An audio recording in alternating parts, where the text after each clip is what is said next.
കല്യാണത്തിന് ഒരാഴ്ച മുമ്പ് അമ്മ തന്ന 8ന്റെ പണികൾ. ഡേയ്, 1 കിലോ തക്കാളി വാങ്ങിച്ചിട്ടാ പോ. ഞാൻ ബിസിയാ അമ്മ പോയിട്ട് വാ.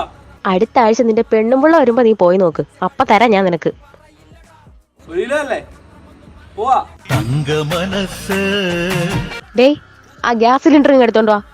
ഒടുക്കത്തെ വെയിറ്റ് അമ്മ അമ്മയുടെ ഹസ്ബൻഡിനോട്. കല്യാണത്തിന്റെ അന്ന് നിന്റെ ഫോട്ടോഷൂട്ട് നടക്കുന്നിടത്ത് ഞാൻ കാണും. ഫോട്ടോഷൂട്ടിന് അമ്മ എന്തിനാ വരുന്നത്? ഈ തിരുമുന്നിൽ സിലിണ്ടർ അവിടെ ഇരിക്കുന്നത്, എടുത്തോണ്ട് വരാം. വന്നു നിന്നാൽ ഞാൻ പാത്രം ഇത്രയല്ലേ ഉള്ളൂ. ബാത്റൂം ഇനി മുതൽ വെട്ടിത്തുടങ്ങും. ഈ സ്നേഹക്കടലിലെന്നും ചിപ്പി വിളയുമല്ലോ. ഈ 10 മണിക്ക് ശേഷം എന്തിനാ ലൈറ്റ് ഒക്കെ ഇട്ടേക്കുന്നത്? അല്ല, കല്യാണത്തിന് ശേഷമോ? അത് ഞാൻ ഓഫ് ചെയ്തോളാം. അമ്മയ്ക്ക് കൂട്ടു നടക്കാൻ പുന്നാര. വാ മാമ, ഇരിക്ക്. നീ ഇതെങ്ങോട്ട്